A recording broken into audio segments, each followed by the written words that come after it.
So I said after doing my Terrifier and All Hallows Eve reviews that I kind of circled back to Jeepers Creepers movies. So I guess right now we'll get into covering Jeepers Creepers 2.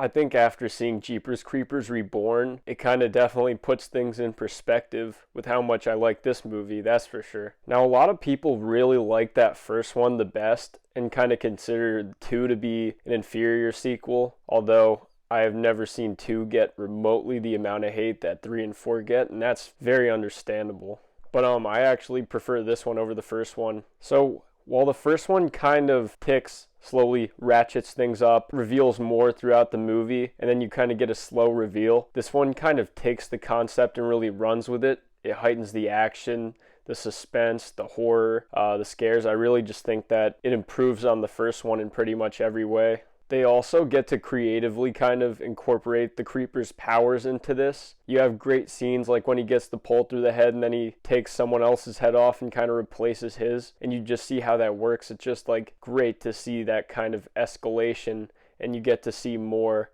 and you also just get incredible practical effects with the Creeper. What I'll say though is that the digital effects definitely don't age terribly well. Everything with the sky and the flying and stuff, it just doesn't measure up. But when it stays grounded and it focuses on the Creeper and his abilities, those effects are amazing. As far as characters too, they're not the most compelling characters. The ones that are on the bus, they're kind of a little bit sillier, and not, layered characters. Are not written terribly well, but whatever, that just kind of happens with horror movies sometimes. I'm not terribly offended by that, because what you kind of lose there, it makes up for it with the Taggarts.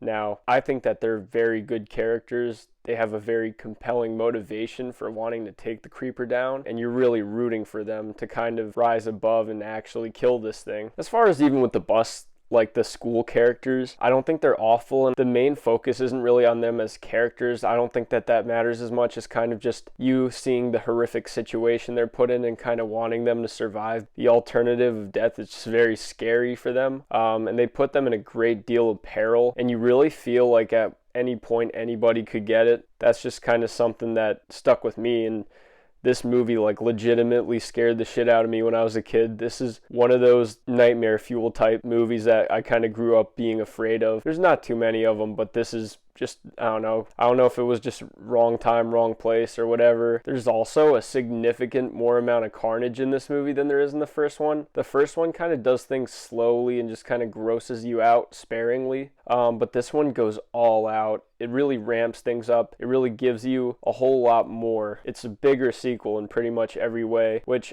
I would argue is better. What they do in the escalation works for the betterment of this movie. It takes kind of the Aliens approach to Alien. So Jeepers Creepers 1 is kind of the Alien, this is kind of the Aliens type thing. I mean, not that there's more than one Creeper, of course, but it kind of takes more of the action thriller approach to it, rather than, being a more ominous movie. I think this one just kind of escalates it. The really foreboding ending also is something that I don't feel like we're ever going to get a real follow-up to, which is extremely disappointing, but it sets up a great concept. It also closes out the movie, and I think just as creepy a way as the first one, because there's a lot more uncertainty to it. You kind of get a definite answer with the first one, but with this one, you kind of don't know if he's alive or if he's dead, what's really going to happen. And it also leaves you on kind of a haunting note that you really kind of feel like this thing has a life of its own, and it's always worked for me. It always has. That scene was just equally as impactful of an ending as the first one, if not probably even better. I really wish we could have gotten more satisfactory sequels after these first 2, but I really don't have much faith